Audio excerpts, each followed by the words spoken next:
De ver a mis hermanos, me gustaría, antes de comenzar, si me acompañan con una oración para que Dios nos guíe. Papito, te quiero agradecer tanto esta noche por esta bendición que nos da de poder estar en tu presencia. A través de este medio me tiene tan agradecido, me tiene tan admirado Dios, el ver cómo tú utilizas los medios, cómo tú tomas los instrumentos, cómo tú mueves, Señor, y das dones a los hombres, que hoy podemos compartir, Dios, desde distintos lugares, distintos países, distintas regiones, y estar unidos como iglesia y estar reuniéndonos en tu nombre y sabemos que donde estamos reunidos en tu nombre, ahí estás tú en medio de nosotros. Tú estás aquí en mi cuarto, tú estás allí en cada uno de los lugares donde está cada uno de mis hermanos. Y te quiero agradecer por eso, porque tú estás con nosotros, porque somos iglesia, porque estamos en tu presencia. Y te quiero reconocer como nuestro papá, te quiero reconocer como Dios. Tú eres nuestro Padre que estás en el cielo, estás en un lugar preeminente, Dios, y tú todo lo ves, tú todo lo sabes. Nosotros estamos en la tierra, no vemos las cosas como las ves tú. Señor, tú estás en lo alto y te queremos adorar y te queremos, Señor, pedir que por favor nos guíes en esta noche, que tú hables a nuestros corazones a través de la Escritura, por medio de tu Espíritu Santo, que tú me enseñes, Dios, porque tú siempre nos estás enseñando, somos aprendices. Señor, solo hay un maestro que es Jesús y Él dejó solo un enseñador que es tu Espíritu Santo. Y los demás somos todos aprendices, Dios, y estamos aprendiendo. Y te doy tantas gracias por ser parte de tu pueblo y por poder aprender de ti cada día. Guíanos con tu Espíritu Santo, ayúdanos, también perdona nuestros pecados porque erramos muchísimo, papá, para poder estar en esa tranquilidad, en esa paz contigo. Te pedimos todo esto en el nombre de Jesús, nuestro Señor. Amén.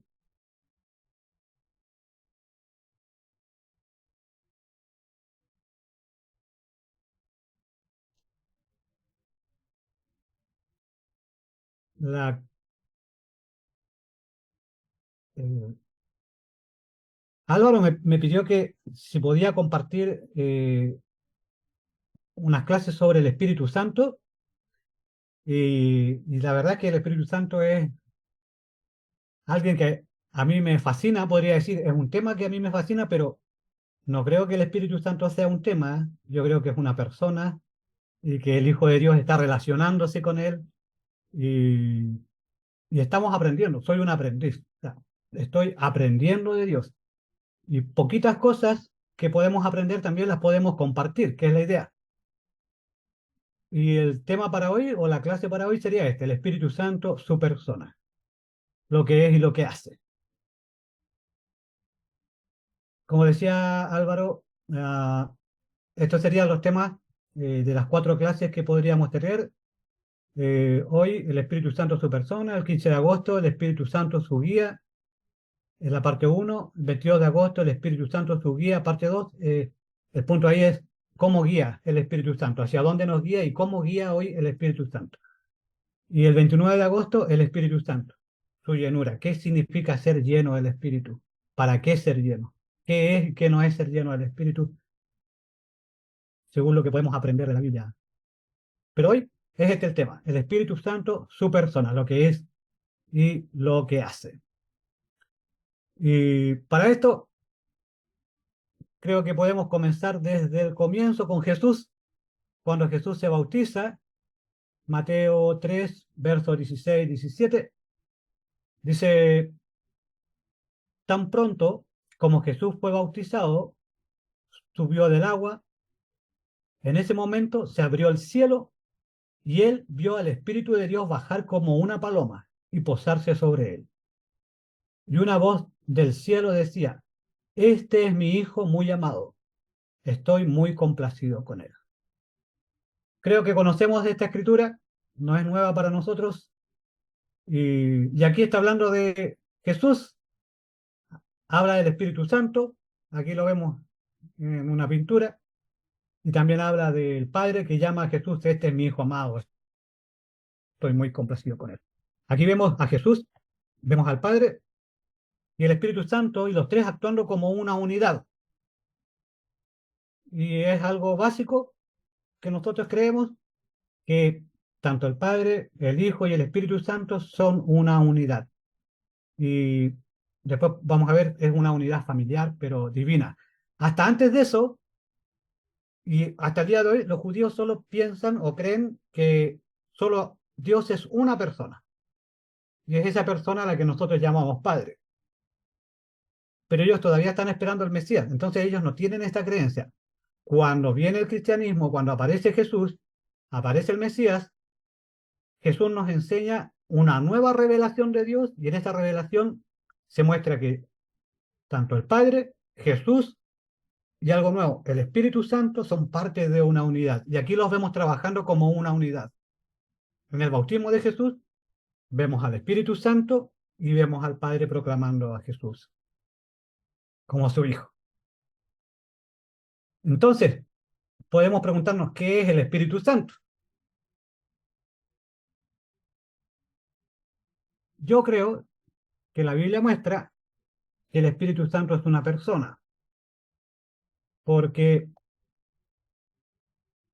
aquí estas primeras 4 referencias, me gustaría saber si, no sé si existe la posibilidad de que hermanos sean voluntarios y la puedan leer. Un hermano que lea 1 2, versos 10 al 16, otro hermano que lea Juan 14, 26, otro hermano que lea Efesios 4, 30 y otro hermano que lea Hechos 5, 32. Claro que sí, mi hermano, claro que sí. Vamos, mi hermano. ¿Quién se atreve? La Biblia más rápida del oeste, 1 Corintios 2, 10 al 2, 16. 10 al 16. ¿Quién dijo yo?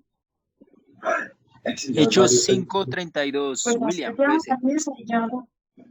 Primera de Corintios 2, 10 al 16. 10 al 16.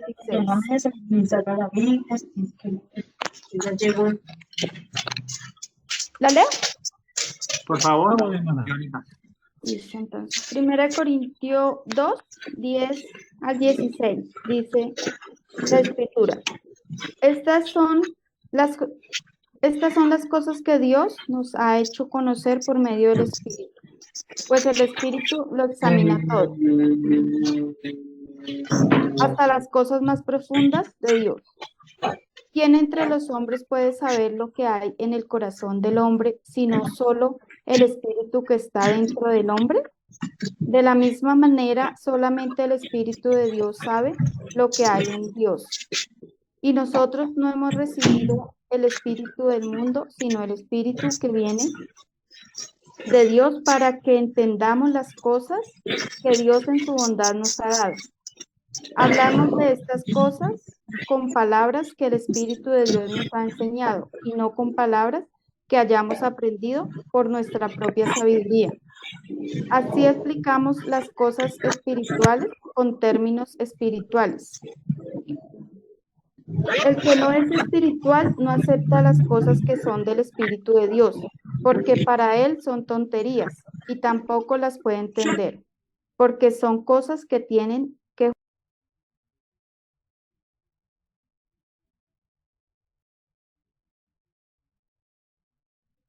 Se te apagó el micrófono, Joana. No se escuchó. Perdón, Y los demás, si podemos apagar el micrófono para que no haya interferencia, perdón. Así lo podemos hacer, gracias. creo que se cerró. Bueno, no sé hasta dónde escuchar. Verso 14. Ok. El que no es espiritual no acepta las cosas que son del Espíritu de Dios, porque para él son tonterías, y tampoco las puede entender, porque son cosas que tienen que juzgarse espiritualmente. Pero aquel que tiene el Espíritu puede juzgar todas las cosas y nadie lo puede juzgar a él. Pues la Escritura dice, ¿quién conoce la mente del Señor? ¿Quién podrá instruirle? Sin embargo, nosotros tenemos la mente de Cristo. Amén. Gracias, mi hermana. Entonces, ahí podemos ver que el Espíritu Santo tiene cualidades personales. Escudriña a Dios, revela, enseña, y se dice que nosotros tenemos La mente de Cristo porque tenemos el Espíritu Santo. Eso es lo que está hablando el contexto. Entonces el Espíritu Santo es también la mente de Cristo. Así que no puede ser algo impersonal. Tiene que ser una persona. Gracias, mi hermana. La segunda, Juan 14, 26. Otro hermano que... La leo yo si quieres. Vamos, mi hermano. Cuando los discípulos lo vieron caminar sobre el agua, quedaron aterrados, llenos de miedo, clamaron, ¿es un fantasma? Gracias, mi hermano. Pero es Juan 14, 26. Ah, perdón, estoy en Mateo, sí, perdóname. Es muy buena escritura. Listo, yo la leo. Dice, pero el Consolador, el Espíritu Santo, a quien el Padre enviará en mi nombre, les enseñará todas las cosas y les hará recordar todo lo que les he dicho.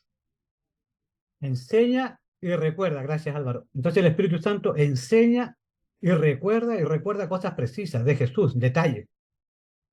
Esas son características de una persona. Efesios 4:30. Si quieres lo puedo leer. Vamos, mi hermana. Gracias. Bueno, dice así Efesios capítulo 4, versículo 30. Dice, no hagan que se entristezca el Espíritu Santo de Dios, con el que ustedes han sido sellados para distinguirlos como propiedad de Dios el día en que Él les dé la liberación definitiva. Amén. Muchas gracias, mi hermana. No dejen que se entristezcan, o no hagan que se entristezca. Entonces, podemos entristecer al Espíritu Santo. ¿Cómo se puede entristecer? Tiene que ser una persona, tiene características y cualidades personales. Se puede entristecer. Hechos ¿Por el 5, pecado? 32. Hermano, Hechos 5:32, ¿lo puedo leer yo? vamos, mi hermano. Dice, y nosotros somos testigos de estas cosas, y también el Espíritu Santo, el cual dio Dios a los que le obedecen. Amén. Gracias, mi hermano. ¿Qué están hablando los apóstoles? Este era Pedro y Juan, me parece, que dicen, y nosotros somos testigos, y también lo es el Espíritu Santo. Entonces, está hablando de que el Espíritu Santo es testigo, pero de un modo personal, como ellos también son testigos. No es de una forma simbólica. Entonces, todas estas escrituras, bueno, hay varias más, estas son solo botoncitos de muestra. El Espíritu Santo es una persona. Hay denominaciones cristianas que ponen en duda eso, creen que es solamente un poder impersonal, como la corriente eléctrica, pero el Espíritu Santo tiene mente, revela, enseña, se entristece, es un testigo. O sea, no puede ser un poder impersonal como la energía eléctrica o otras cosas. Y después también dice que tiene voluntad propia, habla, ordena, llama y envía. Esta la vamos a dejar, la voy a dejar en la presentación que después la van a tener. El Espíritu Santo es Dios con el Padre y con el Hijo. Sé que nos conocemos de memoria esta escritura porque es nuestra escritura baluarte. Mateo 28, verso 19, que dice, al final dice, bautícelos en el nombre del Padre, del Hijo y del Espíritu Santo. Ahora, en castellano puede que no, para nosotros no sea tan significativo, o es obvio, es como sí. Hay una pregunta que se hace generalmente, es como, ¿cuál es el nombre del Padre? No sé si alguno de ustedes le han hecho esa pregunta. Es una pregunta capciosa. ¿Cuál es el nombre del Padre? Entonces dicen, ya, puede que sea Jehová, o el Señor, o Elohim. No sé, ahí depende de... ¿cuál es el nombre del Hijo? El nombre del Hijo, Jesús. Ya, ¿y cuál es el nombre del Espíritu Santo? El nombre del Espíritu Santo. ¿Cuál es la idea de esa pregunta? Enseñar de que el Espíritu Santo no es una persona, porque no tiene un nombre. Pero eso es usar mal la escritura, porque el contexto en el idioma original es algo acentuado de que cuando habla de bautícelos en el nombre, es como si dijera, es un nombre. lo que está haciendo Jesús es mándalos a bautizar, o sea, está mandándolos a bautizar en este nombre. Es el Padre, el Hijo y el Espíritu Santo son un nombre, son un solo nombre. Es una nueva revelación en el periodo de la revelación de Dios. Ahora Dios se está mostrando como una familia celestial, divina, compuesta por un Padre, un Hijo y un Espíritu Santo. Entonces Dios es una unidad compuesta. Dios es el Padre, Dios es el Hijo y Dios es el Espíritu Santo. El Espíritu Santo es Dios junto con el Padre y el Hijo. Otra cosa también, el Espíritu Santo es Dios. Vemos que es una unidad familiar, pero el Espíritu Santo es Dios. En Hechos 5, versos 3 y 4, está hablando el apóstol Pedro cuando Ananías y Zafira se ponen de acuerdo para mentir. Y aquí tenemos algo que responde el apóstol Pedro. Dice, Hechos 5, versos 3 y 4. Dice, Ananías le reclamó a Pedro. ¿Cómo es posible que Satanás haya llenado tu corazón para que mintieras al Espíritu Santo y te quedaras con la parte del dinero que recibiste por el terreno? ¿Acaso no era tuyo antes de venderlo? Y otra vez vendido, ¿no estaba el dinero en tu poder? ¿Cómo se te ocurrió hacer esto? No has mentido a los hombres, sino a Dios. Entonces, Pedro dice, mira, ¿por qué mentiste al Espíritu Santo? Pero pregunta, ¿tú puedes mentirle a la corriente eléctrica? No. Entonces, solo le mentimos a personas que tienen la capacidad de entender, captar y asimilar una mentira. Y lo que dice ahora Pedro, dice, miren, el verso 4 dice, verso 3, mentiste al Espíritu Santo. Verso 4, no has mentido a los hombres, sino a Dios. Entonces, si comparamos estas dos escrituras, Pedro está diciendo que el Espíritu Santo es Dios y es una persona. No es menos que Dios, no es menos que el Padre, no es menos que el Hijo.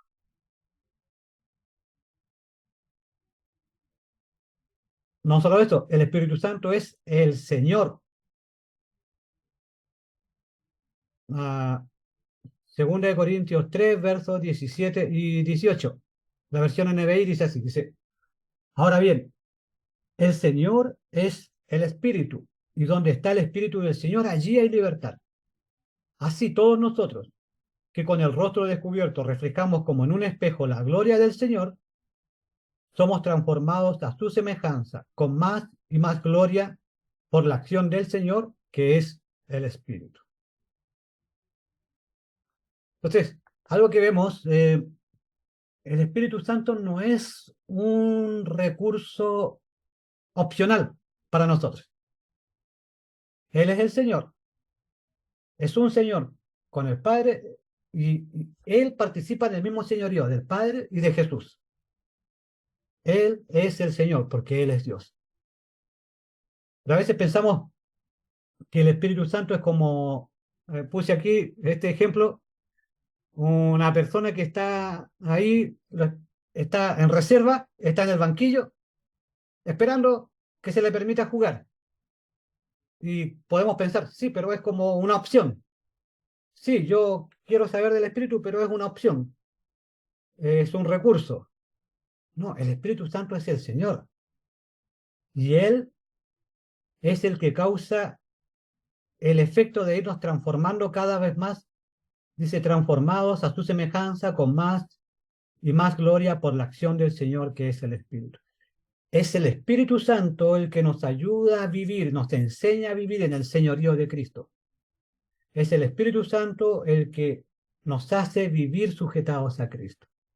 Él ejerce sobre nosotros el señorío de Cristo y nos ayuda a aplicarlo, a vivirlo. Entonces no es solamente un recurso opcional.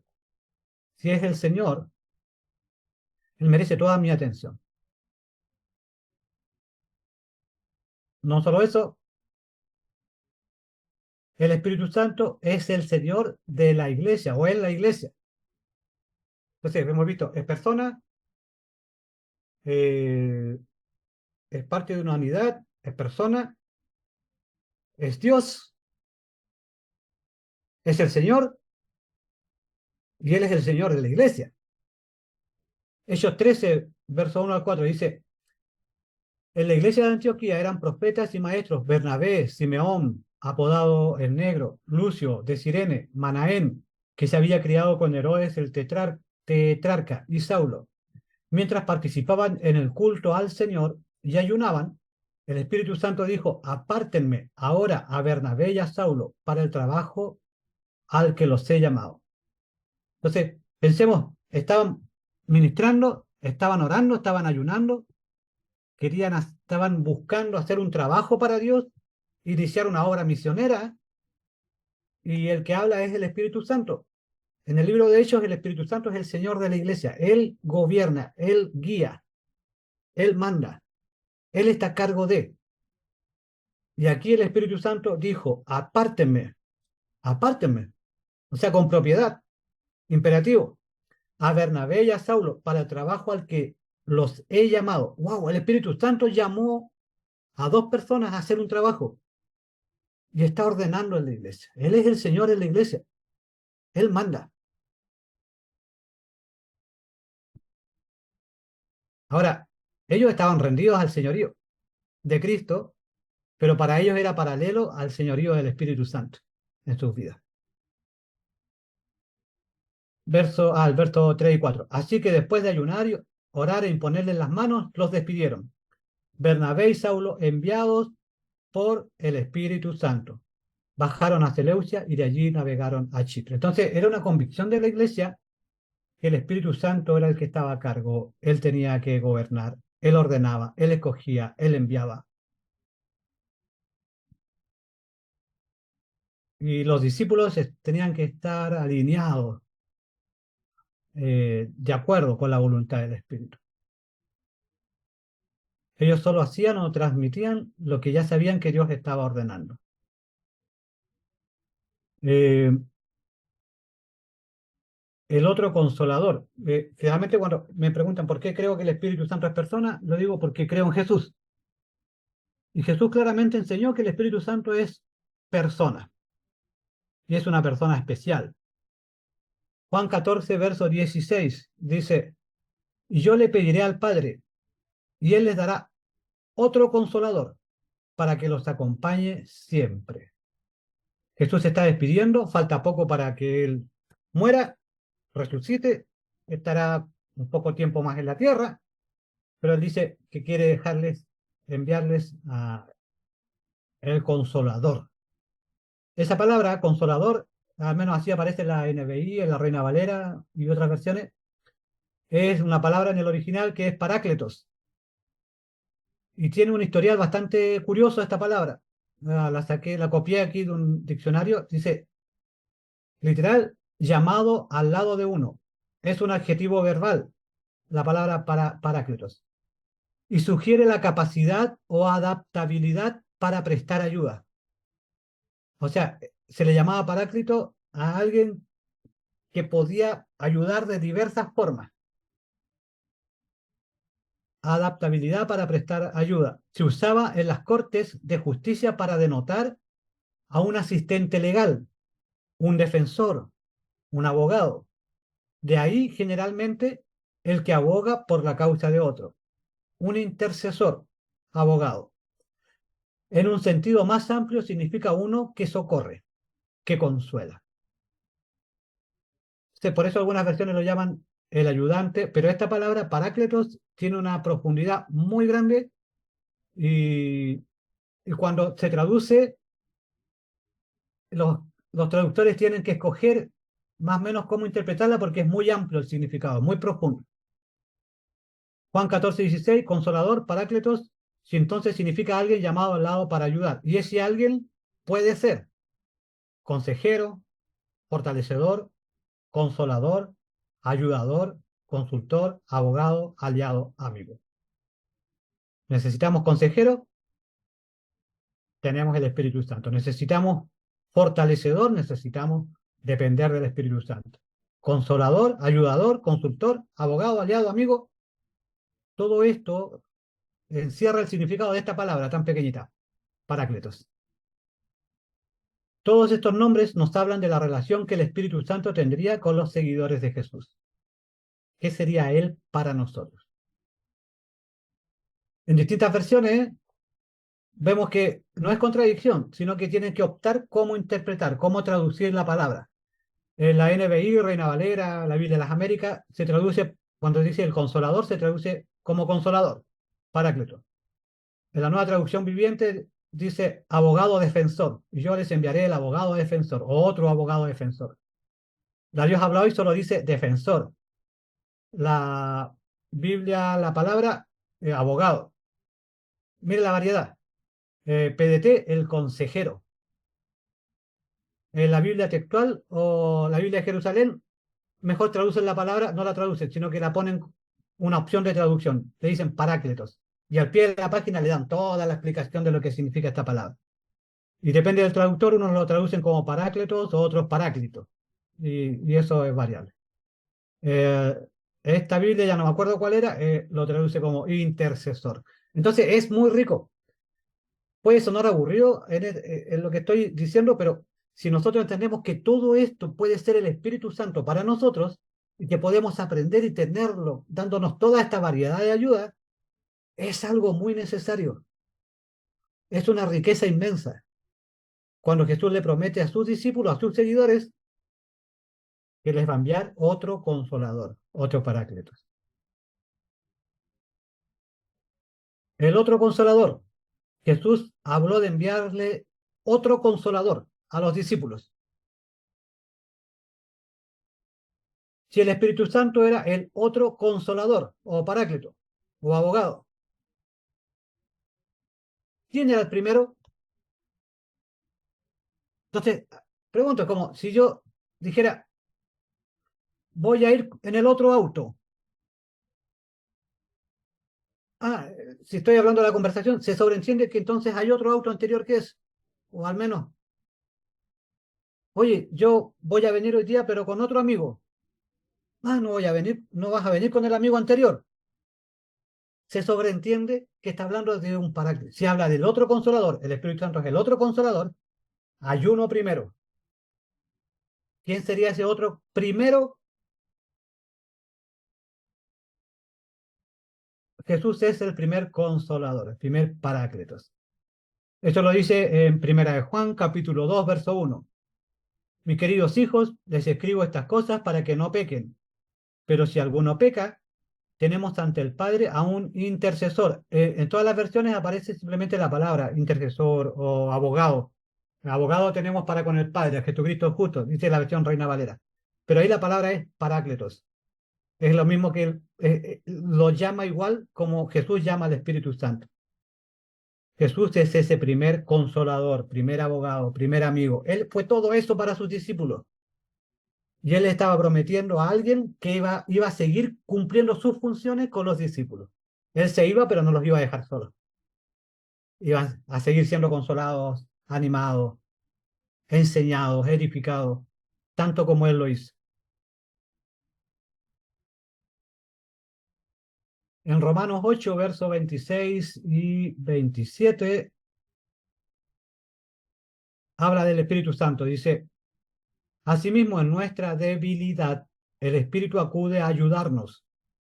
No sabemos qué pedir, pero el Espíritu mismo intercede por nosotros, con gemidos que no pueden expresarse con palabras. Y Dios, que examina los corazones, sabe cuál es la intención del Espíritu, porque el Espíritu intercede por los creyentes conforme a la voluntad de Dios. ¿Te ha pasado que hay veces que estás tan abrumado o pasando una situación tan intensa que ni siquiera sabes cómo expresar lo que te está pasando? ¿O no entiendes qué hay que pedir? ¿O cómo enfrentar la situación? Y lo que dice aquí Pablo es, ¿saben qué? Tranquilo, ustedes tienen dentro de ustedes alguien que está intercediendo y está trabajando desde dentro de sus corazones. Y a veces yo no sé ni cómo orar, pero el Espíritu Santo ora por mí, ora a través de mí, y se conecta con el Padre y le muestra, mira, esta es la intención, esto es lo que está pasando en su corazón. Él no lo entiende, pero esto es lo que está queriendo decir. Eso es maravilloso. No estamos solos. El Espíritu Santo, sí, la Biblia dice que se entristece, pero no es un personaje quisquilloso.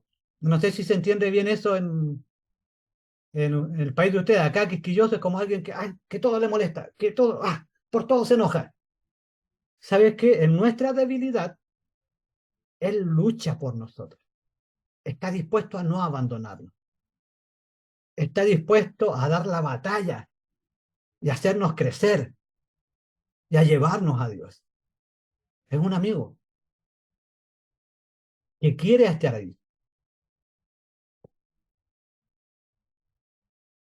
Entonces, esto es una curiosidad que me sorprendió aprenderla. Sabemos que Jesús intercede por nosotros desde el cielo. Romanos 8, 28 y 29 dice que tenemos a Jesús intercediendo por nosotros, por cada uno de nosotros. Está a la diestra del Padre intercediendo por cada uno de nosotros. Lo que dice Juan 1 que leímos, Jesús es nuestro paráclito, pero Él está a la diestra del Padre. Pero el Espíritu Santo es nuestro paráclito, pero Él está desde nuestro corazón intercediendo por nosotros. Tenemos dos intercesores. Es una sola obra, es la obra de Jesús. El Espíritu Santo la está continuando, pero la continúa desde dentro de nosotros. Es un señorío, el de Cristo, pero el Espíritu Santo lo ejerce a través de nosotros. Guía nuestras vidas. Ahora, la frase de Jesús cuando dijo, yo les enviaré otro consolador, también tiene su curiosidad. La palabra otro, para nosotros en castellano, dice el otro consolador, en Juan 14, 16. La palabra otro, halos, en griego, y lo leía en varios diccionarios y comentarios, usualmente se enseña esto. Se usaba en el caso de tener que hablar de dos objetos diferentes, pero que eran de una misma esencia y calidad. Es decir, aquí está el ejemplo de dos manzanas. Si yo digo, mira, aquí tengo una manzana y tengo otra manzana, pero como las dos son manzanas, son una misma esencia, utilizaría la palabra halos. Son dos, pero de una misma naturaleza, son iguales. Pero si fuera, aquí tengo una manzana y tengo una pera, entonces yo diría, tengo una manzana y tengo pera, heteros, que es otro, pero de otra naturaleza, de otra esencia, de otra cualidad. Cuando Jesús le dice y le promete a los discípulos, yo les voy a enviar otro consolador, es otra persona, real, divina, pero de mi misma naturaleza. Es tan cual soy yo. Y aún así les dice, y conviene que yo me vaya, porque si no, el Paracleto no podría venir. ¡Wow! Es lo mismo que Jesús, pero es más conveniente. ¿Por qué? Porque Jesús trabajaba, como tenía un cuerpo, estaba en un lugar a la vez. El Espíritu Santo puede estar en todo el cuerpo de Cristo, en todo el mundo, trabajando. Tenemos cada uno de nosotros. Tiene a Jesús en su vida, trabajando en esencia, en su corazón. Y todo eso lo tenemos gracias a que el Espíritu Santo está trabajando en nosotros. El Espíritu Santo no es menos que Jesús.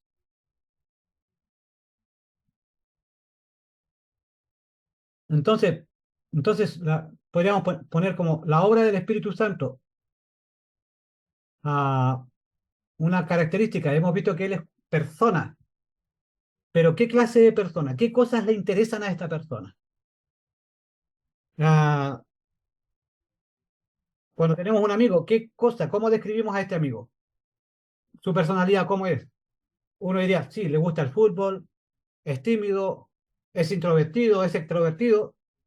¿Qué clase de persona es el Espíritu Santo? ¿Qué cosas le interesan? ¿Qué le apasiona?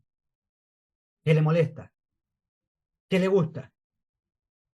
Bueno, en Juan, capítulo 16, versos 8 y 13, el verso 8 dice, está hablando del Espíritu Santo, y cuando Él venga, convencerá al mundo de su error en cuanto al pecado, a la justicia y el juicio. O sea, un trabajo del Espíritu Santo es darnos convicción de pecado, pero con un propósito. La idea no es dejarnos ahí en la culpa, sino que aprendamos a ir a Jesús, a conocer a Jesús y a depender de Jesús. Es el Espíritu Santo el que nos hace ver la necesidad de Cristo. Él hace ese trabajo, le apasiona ese trabajo. Es su único deseo, que cada uno de nosotros conozcamos cada vez más intensamente a Jesús. El verso 13 dice, pero cuando venga el Espíritu de la verdad, Él los guiará a toda la verdad, porque no hablará por su propia cuenta, sino que dirá solo lo que oiga y les anunciará lo que habrá de venir. La obra del Espíritu Santo, su deseo, guiar al discípulo a Jesús constantemente.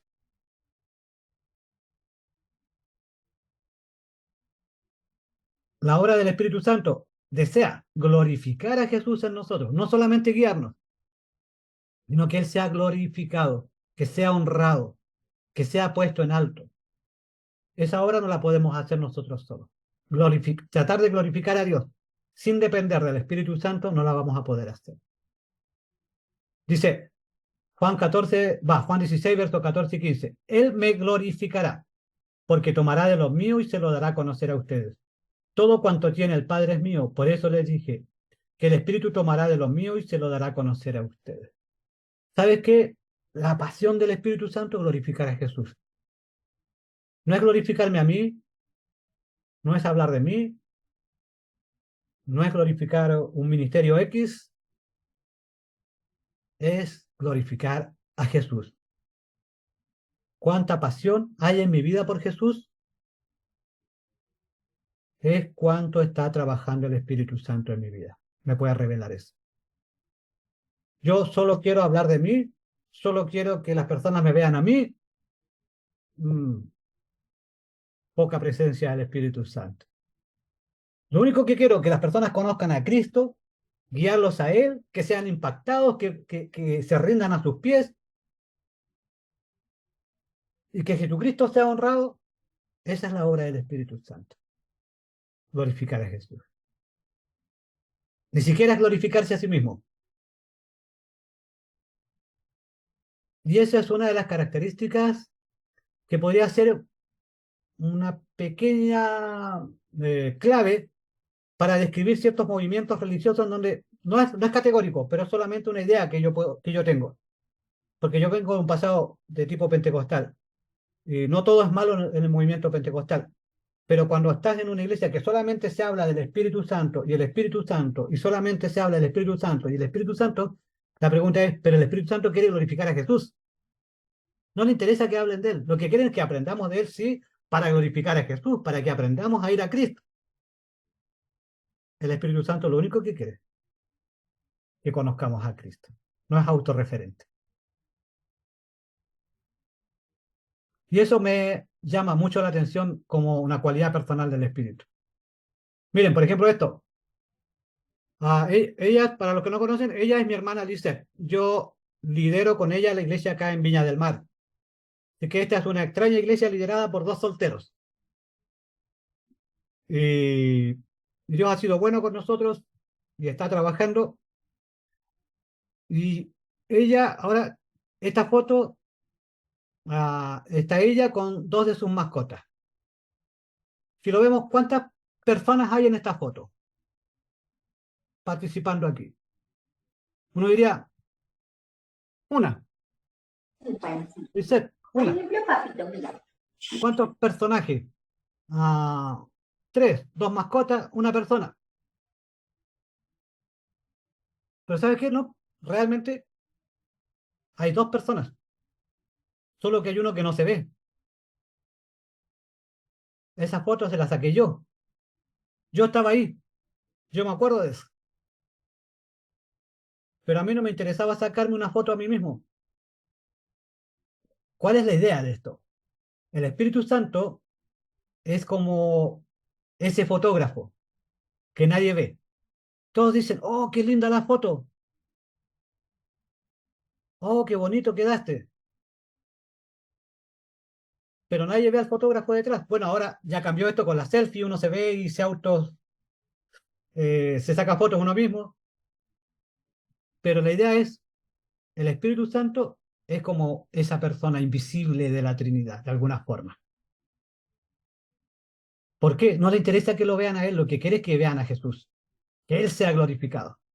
No me importa que yo me vea, lo que quiero es que vean a Jesús.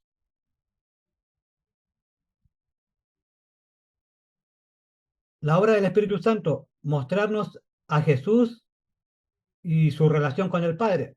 Mostrarnos a Jesús y al Padre en medio de las luchas y pruebas.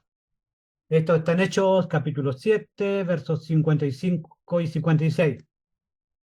Hechos 7, 55 y 56. Cuando están apedreando a Esteban. Ahí podemos tener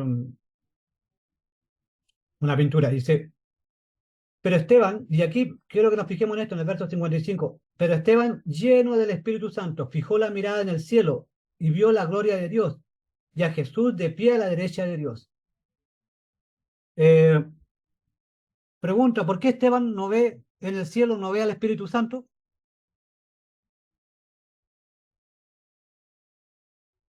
Porque dice, Esteban vio la gloria de Dios y a Jesús de pie a la derecha de Dios. Pero si son una Trinidad, ¿por qué no vio al Espíritu Santo? Bueno, la explicación, Esteban estaba lleno del Espíritu Santo. ¿Qué pasa? Alguien lleno del Espíritu Santo, ¿qué ve?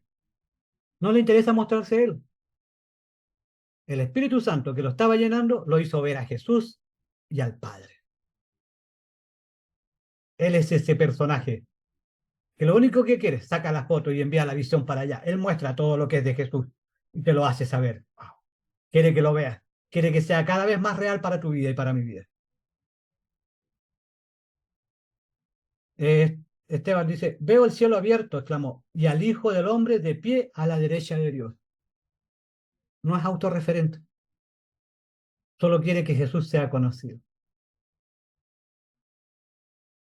Versos 59 y 60. Mientras lo apedreaban, Esteban oraba. Señor Jesús, decía, recibe mi espíritu. Luego cayó de rodillas y gritó, Señor, no les tomes en cuenta no les tomes en cuenta este pecado. Cuando hubo dicho esto, murió. ¿Se acuerdan de alguien que hizo esto mismo en el momento de morir? ¿Se acuerdan de alguien? ¿Quién sería? Jesús. ¿Quién? Jesús mismo. Jesús. Jesús. Jesús dijo, Padre, en tus manos encomiendo mi espíritu. Pero aquí Esteban, lleno del Espíritu Santo, acuérdense, lo único que quiere el Espíritu Santo es glorificar a Jesús, pero que Jesús sea glorificado en tu vida, con tus acciones, con tu carácter. Aun cuando te están cayendo las piedras, el Espíritu Santo te hace ver a Jesús y al Padre, no te hace ver las piedras. Y el Espíritu Santo te hace replicar, imitar, vivir el ejemplo de Jesús. Señor Jesús, tú ahora recibe mi espíritu. Jesús se lo encomendó al Padre. Ahora Esteban era tan intensa su realidad con Cristo que le encomienda su espíritu a Jesús. Y no solo eso. Y esto es una extraña oración directa a Jesús. Esteban muere invocando a Jesús, muere orándole a Jesús.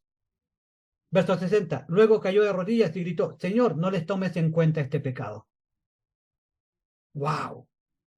Él murió glorificando a Jesús, replicándolo en su carácter. Esa es la obra del Espíritu Santo. Alguien lleno del Espíritu Santo, su vida lo único que quiere es que Cristo sea glorificado. Alguien lleno del Espíritu Santo, wow, entrega su vida a Cristo, aun cuando le están cayendo las piedras. Alguien lleno del Espíritu Santo, ora por lo que lo están dañando y lo están apedreando. Necesitamos ser llenos del Espíritu Santo, necesitamos conocer el Espíritu de Dios, necesitamos vivir esa relación con el Espíritu Santo.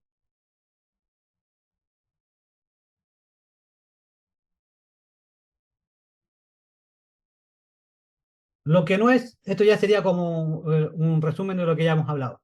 Lo que no es y no hace el Espíritu Santo. Lo vimos. No es una fuerza o energía impersonal. Efesios 4:30, no hagan que se entristezca el Espíritu Santo de Dios. No puede ser una fuerza impersonal. Porque, ¿sabes qué? Yo puedo causarle tristeza al Espíritu Santo. Es una persona, es una relación con alguien. Es un paracleto, es un amigo. 1 Corintios 2:10, también lo leímos. Ahora bien, Dios nos ha revelado esto por medio de su Espíritu, pues el Espíritu lo examina todo, hasta las profundidades de Dios. No puede ser algo impersonal, lo examina todo. Solo el Espíritu Santo conoce a profundidad lo que es Dios mismo, lo que es Jesús.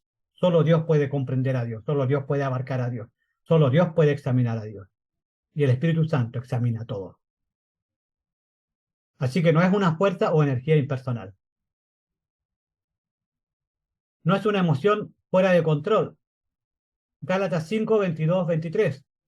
En cambio, el fruto del Espíritu es amor, alegría, paz, paciencia, amabilidad, bondad, fidelidad, humildad y dominio propio. No hay ley que condene estas cosas. Y lo que destaco aquí es el dominio propio. O, como dicen otras escrituras. Se me olvidó en este minuto.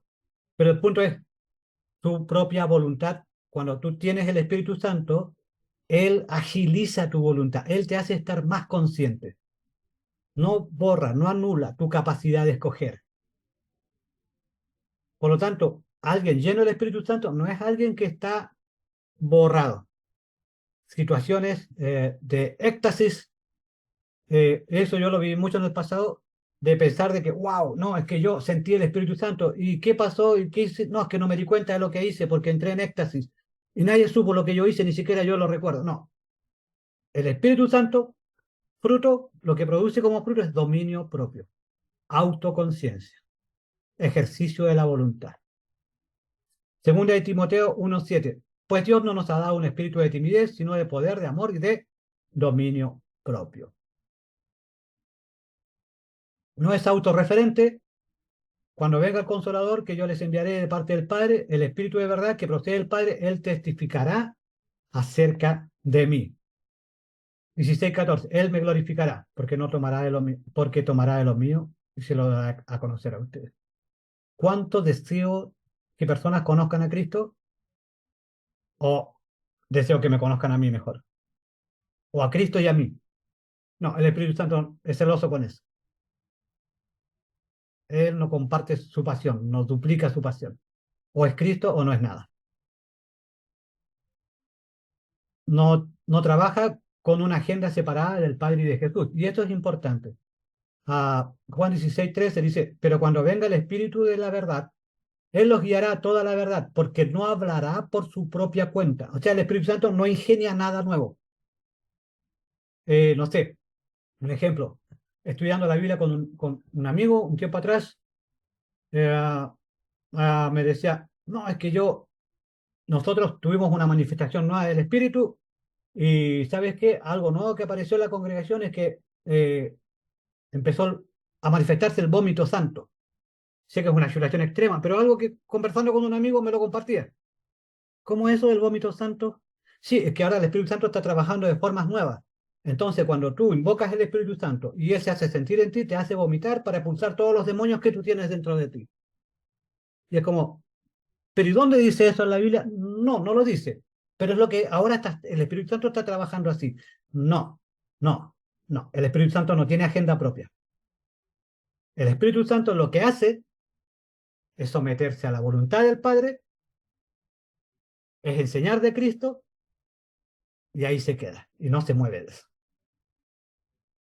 Y en eso hace trabajos poderosos, transforma vidas, cambia el mundo, pero no inventa enseñanzas nuevas, doctrinas nuevas, o modos nuevos que vayan en contra de lo que ya está establecido en la Biblia claramente. Sino que dirá solo lo que oiga y les anunciará las cosas por venir. Y no nos guía en contra de las Escrituras, y eso después lo vamos a ir viendo más. Hechos 5:32. Nosotros somos testigos de esto, ya lo leímos, esta escritura, pero el énfasis es en esta parte ahora. Nosotros somos testigos de estos acontecimientos y también lo es el Espíritu Santo que Dios ha dado a quienes le obedecen. Entonces, algunas personas piensan que yo no puedo obedecer a Dios en nada si no ya tengo el Espíritu Santo en mi vida morando en mí. Pero eso no es bíblico. Lo que enseña aquí en Hechos 5:32, el apóstol es, ¿sabes qué? Tú tienes que obedecer y Dios te da el Espíritu Santo. Así que todos podemos obedecer. Dios a todos nos ha dado una gracia común. Y parte de esa gracia es tener cierto grado de capacidad para obedecer a Dios y decidir buscar y decidir obedecer hasta encontrarlo. El Espíritu Santo, Dios lo ha dado a quienes le obedecen. Es importante conservar un corazón obediente. Efesios 6:17. Tomen el casco de la salvación y la espada del Espíritu, que es la palabra de Dios. El Espíritu Santo no nos guía en contra de las Escrituras. Dice que la palabra de Dios es su espada. Así que nunca, nunca el Espíritu Santo te va a enseñar algo que esté en contra de la Escritura, que esté abiertamente en contra de la palabra de Dios. Juan 6:63. Está hablando Jesús. El Espíritu da vida. La carne no vale para nada. Las palabras que les he hablado son espíritu y son vida. Fíjate, está hablando del Espíritu Santo, y aunque después la palabra espíritu aquí aparece con minúscula, muchos comentaristas dicen, pero aquí está hablando de lo mismo. Lo que está diciendo es lo que yo les he hablado a ustedes, ese es Espíritu Santo. ¿Sabes qué? Cuando tú lees aquí la Biblia, no sé si se ve por ahí, estás escuchando al Espíritu Santo. Es el Espíritu Santo puesto en tinta sobre el papel. Las palabras que yo les he hablado son espíritu y son vida. Entonces nunca nos va a guiar Jesús ni el Espíritu Santo en contra de lo que Él muestra en la Biblia. Segunda de Corintios 13:14, que la gracia del Señor Jesucristo, Pablo está hablando de esto, son personas, aquí está mencionando personas, que la gracia de Jesucristo, la bondad de Jesucristo, el amor de Dios y la comunión del Espíritu Santo sean con todos ustedes. Entonces, es importante la gracia de Jesús, es importante el amor de Dios, es importante la comunión del Espíritu Santo. Es una persona con la que necesitamos crecer en comunión, desarrollar nuestra relación con Dios a través de él. Y eso sería, y eso les quería compartir.